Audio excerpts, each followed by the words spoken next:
Good afternoon, everybody. Welcome to the second installment of the Recovery Grant tutorials. The first time we talked about getting prepared to fill out the application, and now we're going to actually walk through it together a little bit.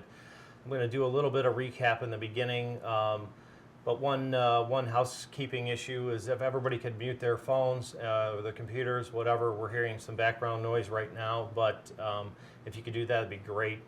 And then along the way, if you have questions, please just use the chat feature. We've got a couple subject matter experts here that can look at some of the questions, and if they can't get you an immediate answer, and they will get back to you via email. So hopefully today will be helpful for people.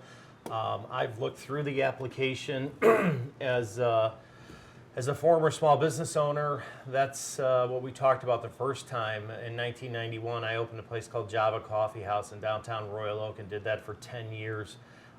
So the reason I'm doing this today is because of that shared experience I have with you. I'm a government employee. Now I work for the Executive's Office here at Oakland County Economic Development and Community Affairs. We do a tremendous amount of business outreach all the time as an organization. Obviously, things have changed because of the COVID-19 pandemic. We've all found ourselves in strange places, and we are not doing at all what we used to do in our shop. We are trying to assist people that are most hard hit by this pandemic, which is the small business owners. Certainly, the big organizations have been hard hit, and we continue to figure out ways that we can help them as well. In the Economic Development Community Affairs Department, we work with big corporations, major corporations that you know all the names of, and then we work with small businesses, which we define as 100 or fewer employees. I know that not everybody considers somebody with 99 employees to be a small business, but technically that is.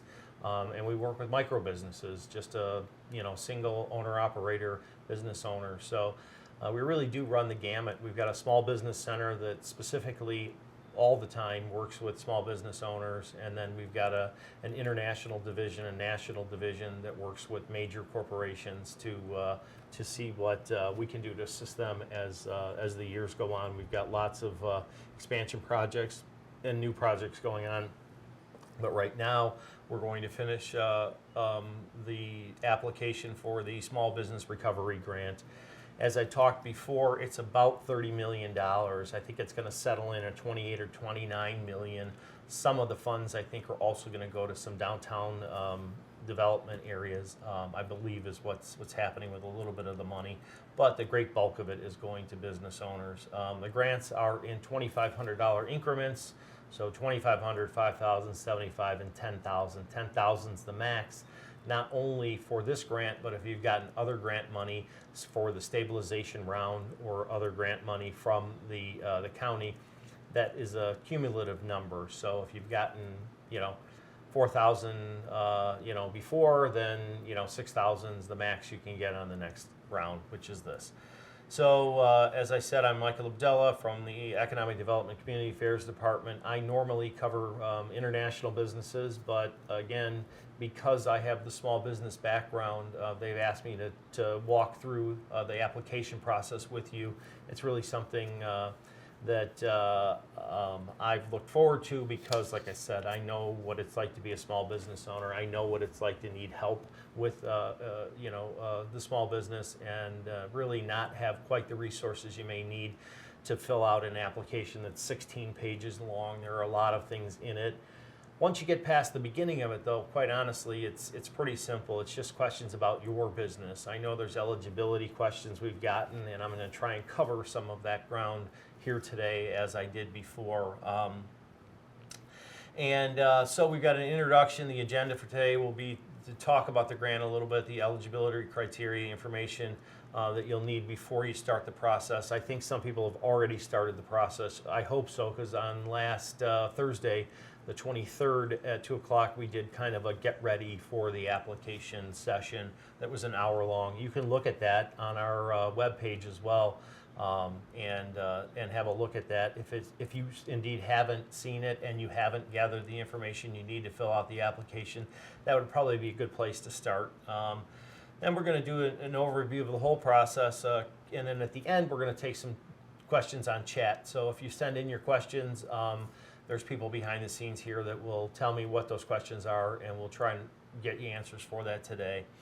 So, as I said, it's CARES Act money from the federal government. So if for businesses have been negatively impacted by the COVID-19 pandemic, the focus is on the hard-hit small business sectors. We'll talk about which ones those are. An important date and time, or is the deadline for this application, 5 o'clock, August 24th, 2020. That's the end of when you can populate an application and have it be considered. We do hope to regularly consider the applications as they're coming in. I think internally we've discussed about 2 to 4 weeks for when we have an application to when we know something about what we're going to do with it. Along the way, the reason we're doing this as well is because to let you know that this is a competitive application process and grant process. So please do put your best foot forward on that. Take time to consider the questions and the answers. We really do want to make sure that your business is being compliant with the governor's orders, with good best practices when it comes to social distancing and all the things to keep your employees, yourself, the customers, all of us safe, and try and tone down the spread of this horrible virus. Anyhow, the grant program is competitive. Like I said, there's no guarantee of an award, but the more time you spend and the more carefully you answer the questions and try and convey how your business has been negatively impacted from March 2020 through I think it's June 2020. So so make sure that you try and capture how you've been negatively impacted. So the eligibility criteria, and again, hard hit sectors impacted, Oakland County, you have to be a for-profit business. So we've had questions, which there are other programs for the non-for-profit sector. So this is a for-profit enterprise. The idea behind it is that we are taking businesses that are trying to make a profit and can't really do that right now because of the COVID pandemic, and assist them. And before we kind of stabilize the businesses, that was the idea. Now we're hoping to help you recover in some ways. If you need to spend money to alter the physical space that you have in your business, then you can use the grant funds for this kind of thing. So that I know that we had Chinese food the other day as a takeout, and our favorite place had significantly altered the area where you walk in to just a tiny spot, which had hand sanitizer, and they sanitized the pen and your credit card and everything. So I'm sure that cost them some reasonable amount of money to alter that space. So again, those would be great uses for the funds from this grant. One other thing that precludes you from getting your grant, and this is something we talked about in the last session, this is a government program, and you can't have any outstanding property taxes. That's if you're a home-based business, then your home property tax, or if you own a small commercial space, then that as well. But having said that, we really do want to help on all fronts for your business. If you are in the rears, please do reach out to the county, and let's try and figure out some way to get you caught up. Nobody wants to see you not do okay because of this hard hit time. So please do reach out and try and make some arrangements, because we really do want to help in that regard too. Eligible uses of the funds, we talked about some of this.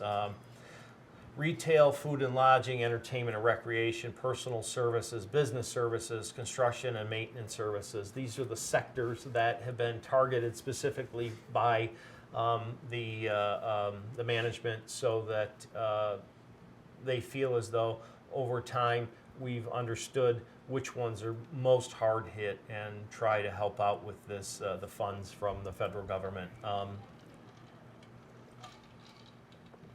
Like I mentioned earlier, it's March through June 2020 is the time frame that we're looking at to see, as a mark in time, what was happening before that and how was the business doing, what has negatively happened to the business between the end of Q1 and the entirety of Q2. So let's keep that in mind too when we're filling out the application.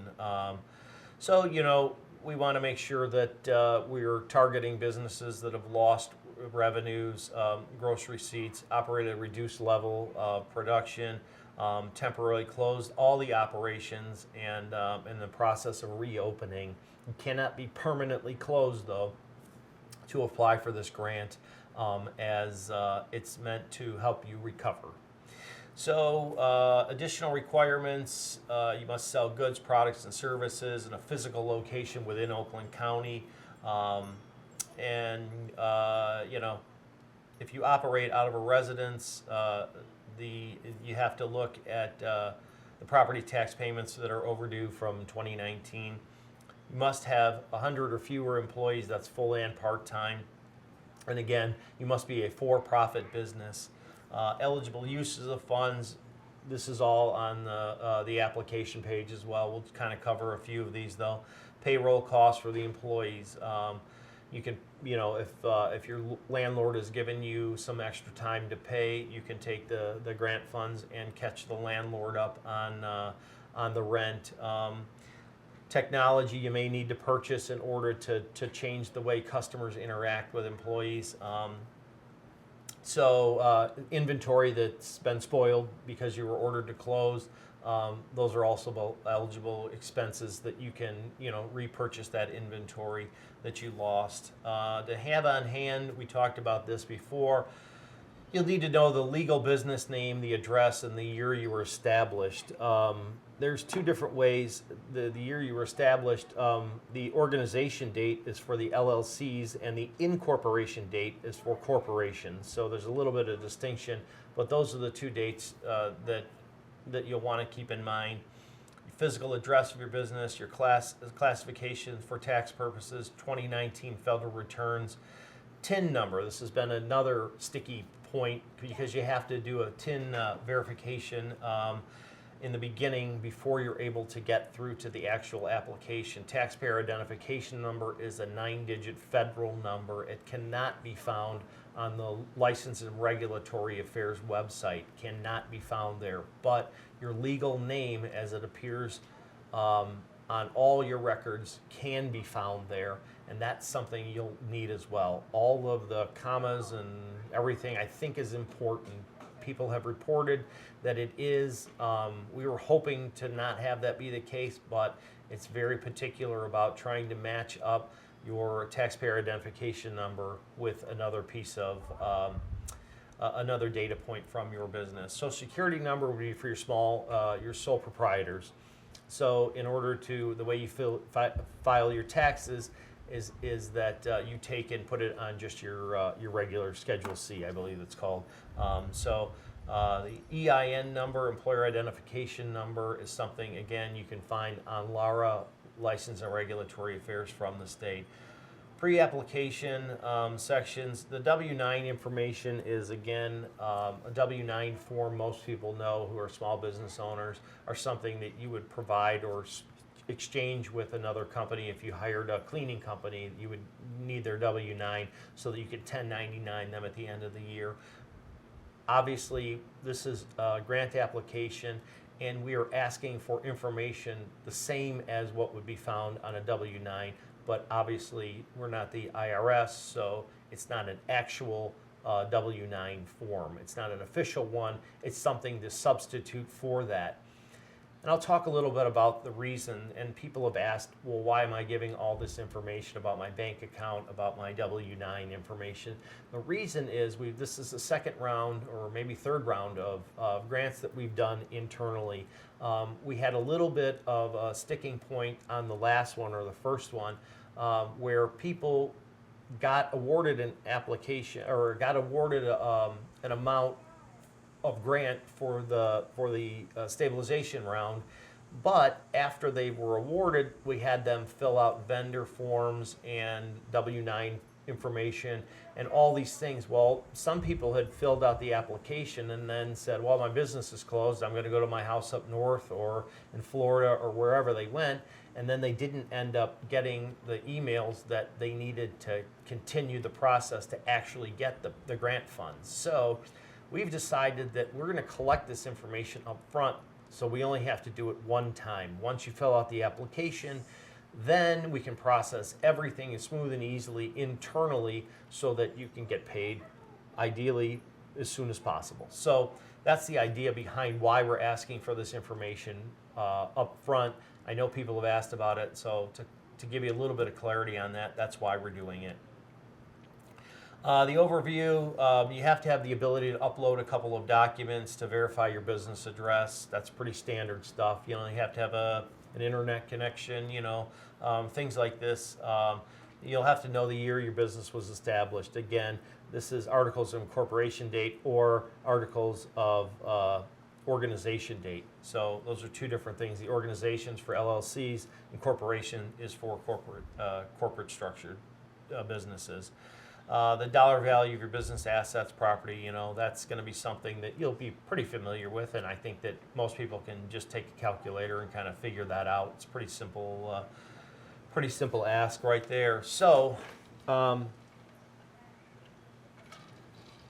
get into the business information section of the application, the physical address of where the grant funds will be used. Obviously, if you're a small business in a downtown, say you've got a nail salon in downtown Royal Oak, then you'll use the address of your business there. The uploading of 2 documents, articles of incorporation, utility bills, tax statements, lease agreements, deed if you own the building. You must have, must be a total of 2 meg or less. Do you lease or rent? This is the part of the application I think that you're going to be most familiar and most of you will be an expert because obviously it's your own business. Do you lease, rent, or own the space where you address you're operating your business out of? Does the business operate out of a residence? Is it a home-based business? So we're trying to get a sense of what your business looks like. Really, you know your business really well. We don't know it at all. So we're trying to have our team of internal evaluators have a look and see what your business looks like, what it used to look like before March of 2020, what it looks like now, so that we can figure out what kind of help you need, how much you need. These are part of the things that we're trying to get the best use of the funds and help as many people as we possibly can in the way that they need it. So that's the goal here. Is your business a for-profit business? Of course, this is something that we've covered in a couple different places. Some people have checked my business is a non-for-profit business, but I think, and we have reached out to those people, we think that somehow they've answered that, meaning they're not making a profit currently. That's a different thing. I know it sounds pretty simple and rudimentary, but I think when people are going through the application, I think they just erroneously misread it and said that I'm a non-for-profit business, thinking that we're not making a profit right now. But so please be cautious of how you answer these questions. Be thorough about it because, like I said, it is competitive. The year your business was established, we've covered that date. A full number of full-time employees. So a sole proprietor would have no employees. There would just be the single person that owns the business as a sole proprietor. 1 to 10, full and part-time.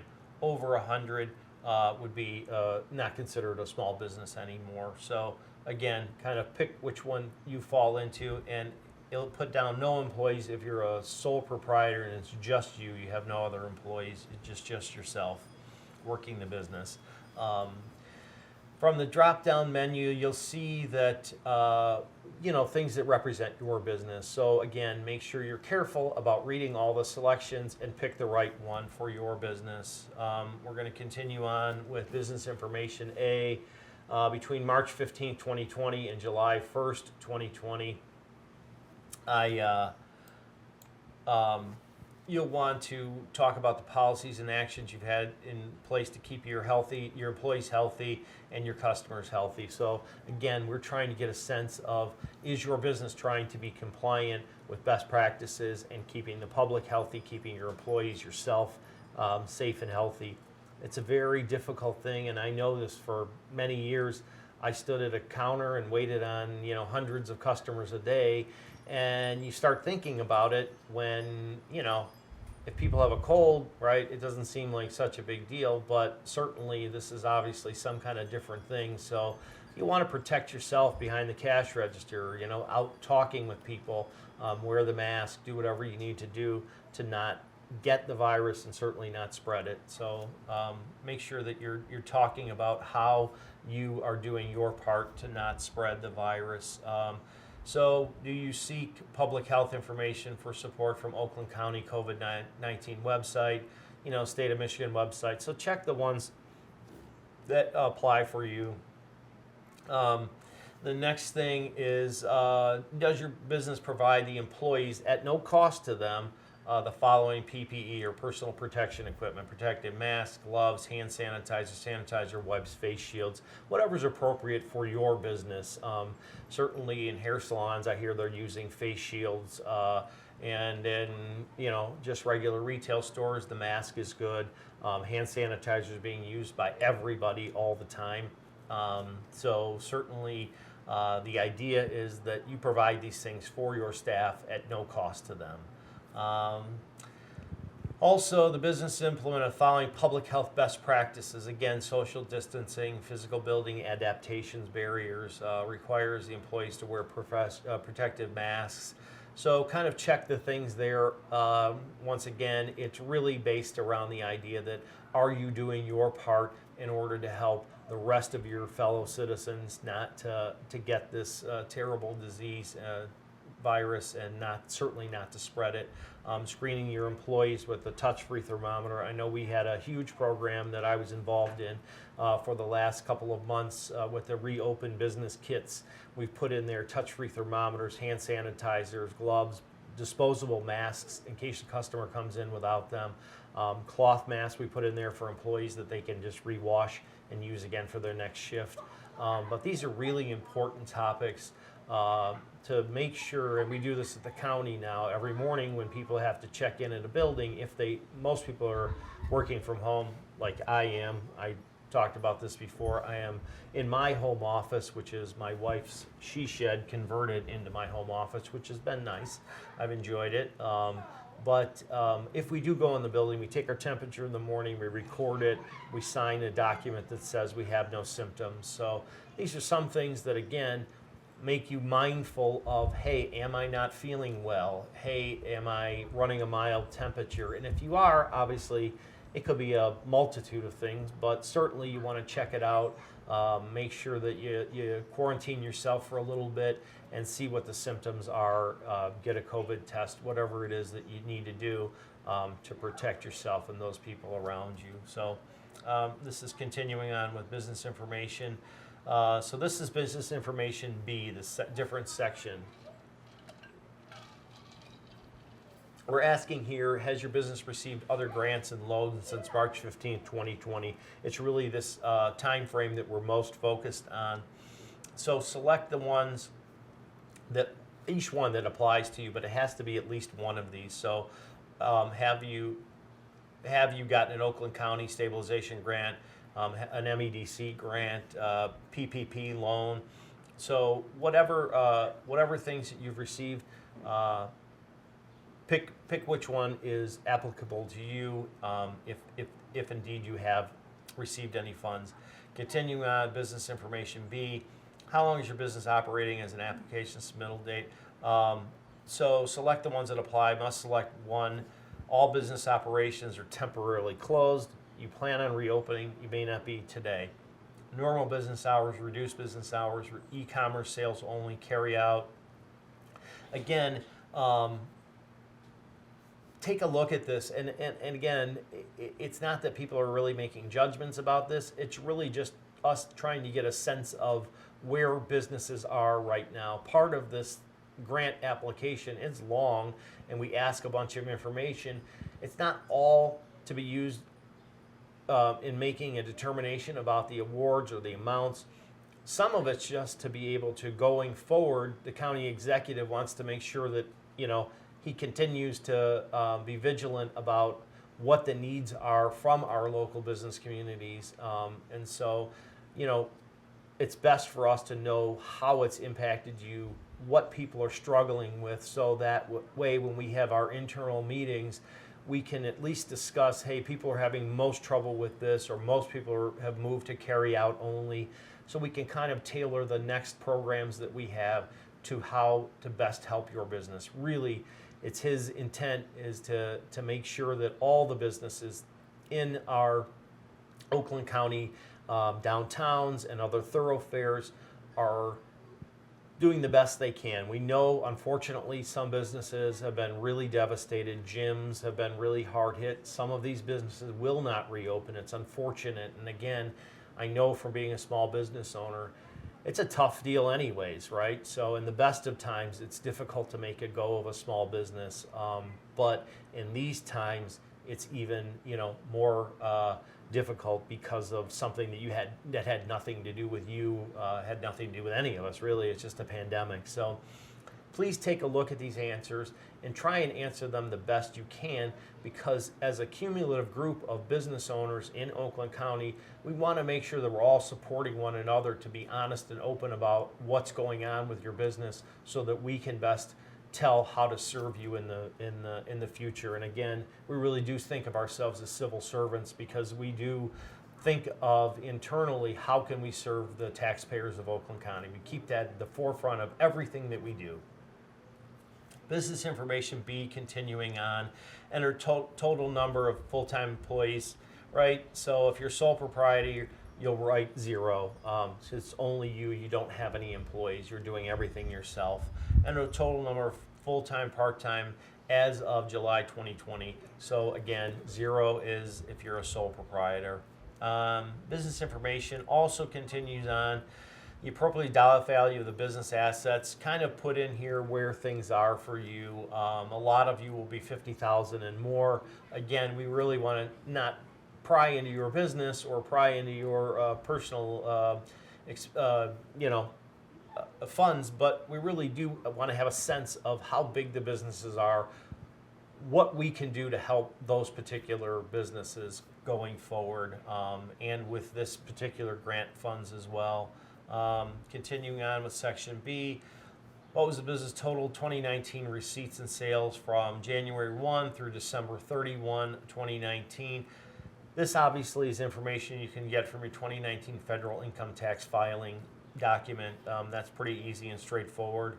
What is the estimated total gross receipts and sales January 1 to June 30th? Again, we're trying to get a sense of where things were and how we can get back, how we can get you back to as close as possible to making your business whole again. Again, these are all information is if the application is awarded a grant, how will the funds be used? Select all that apply to you. And again,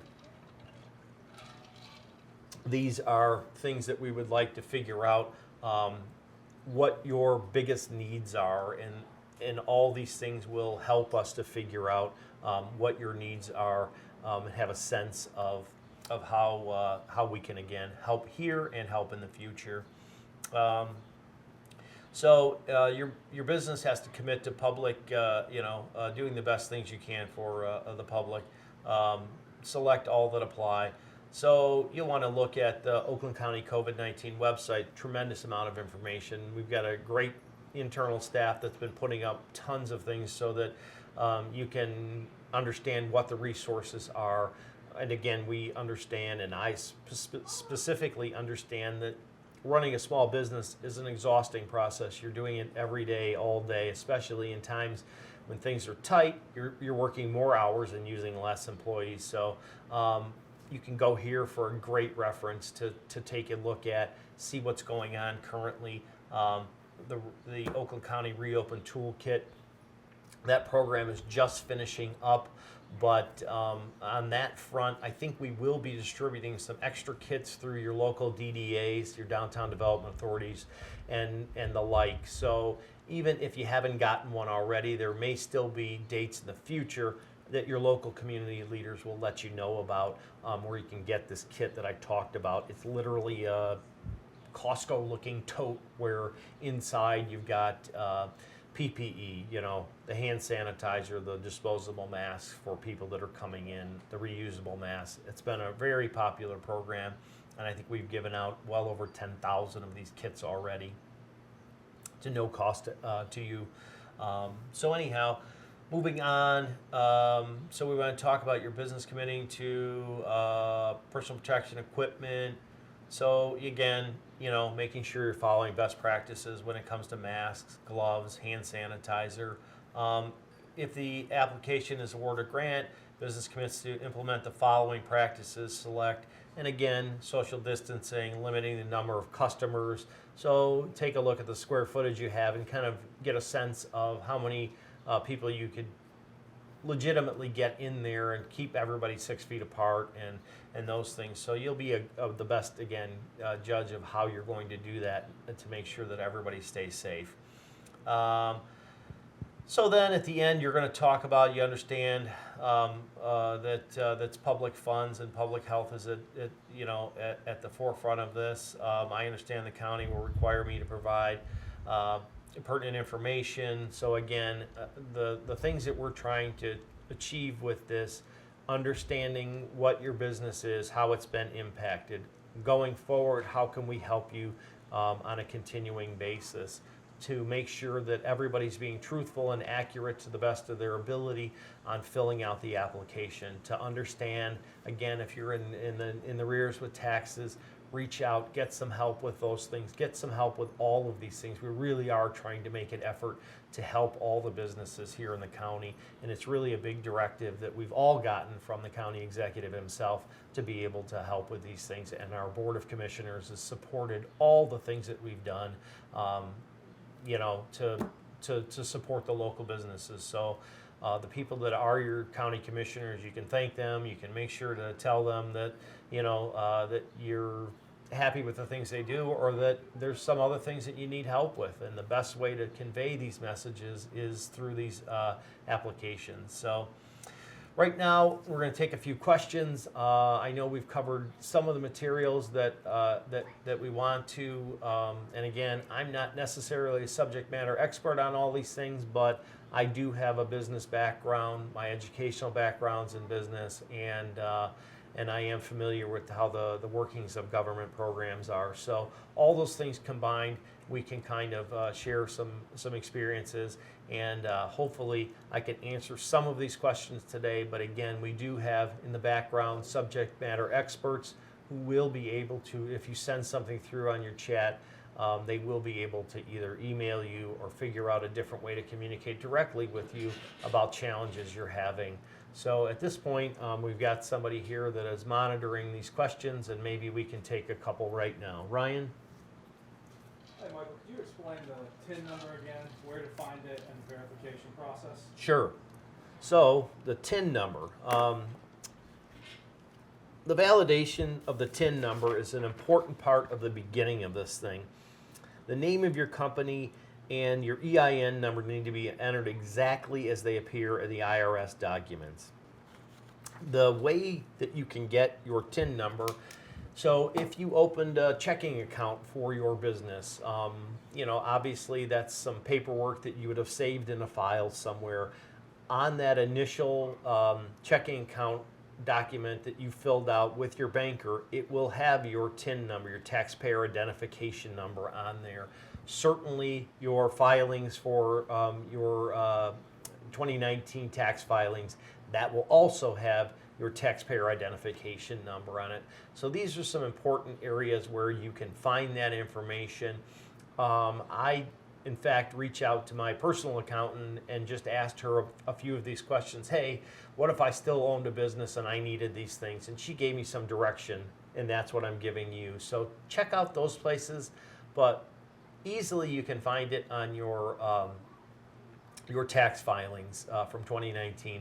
Have a look at that. And again, if you saved your checking account paperwork, which you probably should have, and most people do, it's a pretty simple and easy way to take a look at that, and you'll find it on there as well. So it's called the taxpayer identification number. It's a federal number. I believe it's 9 digits. Something that is tripping up people when they go to the License and Regulatory Affairs, LARA website from the state. There's also a 9-digit number. It used to be totally different format. Now it's 9 digits the same way the federal one is, which has gotten people a little bit confused. They are not the same number. You can find your official business name from the LARA website, but you unfortunately cannot find your federal taxpayer identification number. They both happen to be 9 digits, which is confusing. I wish they would have left it like it used to be before. I think it was 6 digits and there were some letters thrown in there, but they've changed the format. So please do be cautious of that. I think you get 3 tries before it locks you out for a while when you're trying to validate your TIN. So those are some things that you can try that I think should easily get you over that barrier. Ryan, is there anything else that's been a popular question? Hey Michael, can you explain the information needed to go over the articles of incorporation? Okay. The articles of incorporation are may also be known as a certificate of incorporation or corporation charter. These are things that you will have had. Again, your accountant will have them for you, and you should probably keep them somewhere on file. Articles of organization is an LLC, a limited liability company term. Each state has a little different regulations on those things, but in general, the idea is that you're a limited liability company, and your articles of organization are what you would have for that. Articles of incorporation obviously are for corporations. There will be a certificate of incorporation again, or a corporate charter. So take a look at those things, and again, if you have trouble with those, I would simply ask whoever does your tax preparing, talk to your tax attorney, talk to your accountant, CPA, whatever status they have, and they will be able to walk you through that as well. Hey Michael, we had some questions regarding the TIN number, your EIN number, and your social security number. Kind of what are the differences of those, and then kind of how do they all correlate together? Sure. So again, the TIN number is a federal number. It's an IRS number. The EIN is a number that you will get from the state of Michigan. We're all Oakland County businesses here, so the state of Michigan, under the LARA website, will have your EIN number, but again, it is not the same as your taxpayer identification number. Your social security number will be used if you're a sole proprietor. So the way you've set up your business is a sole proprietorship. So then when you try to do your TIN verification, you will in fact use your social security number as your taxpayer identification number, because that's exactly what it is. For paying your taxes, it will go on your, I believe it's called the Schedule C, which is your preparing of the documents you do at the end of the year for your income. So your social security number will be used if you're a sole proprietor. Your TIN, taxpayer identification number, will be, for most of you, what you will use. And again, that's a federal tax identification number. Your social security number obviously is a federal number as well, but it will match up with sole proprietors, not necessarily for corporations or LLCs. Michael, can you hear me? Michael. A question, how many pieces of identification do we have to have?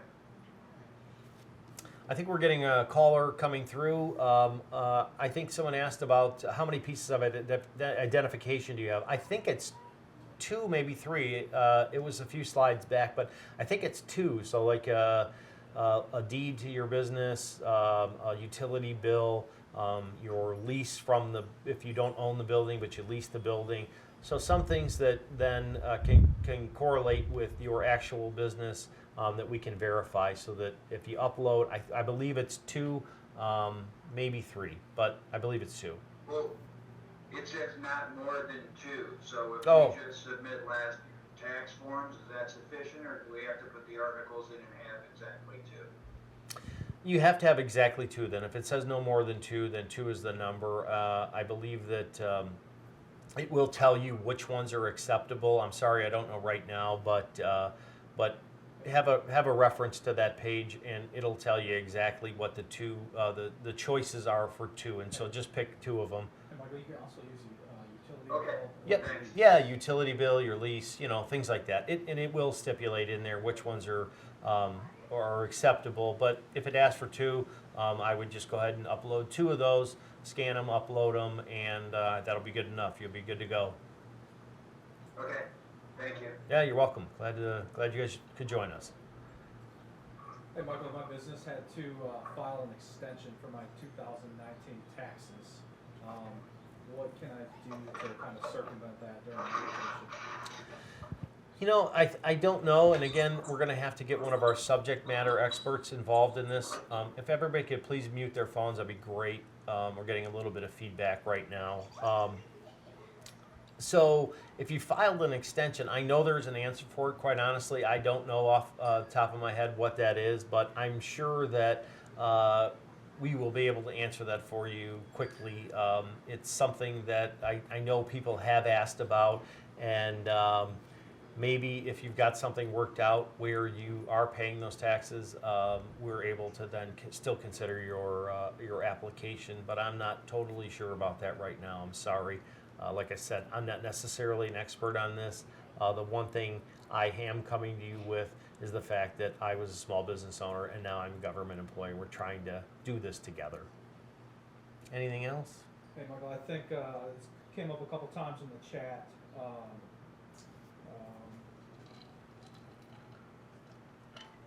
Sorry, let me look at my computer. Yeah.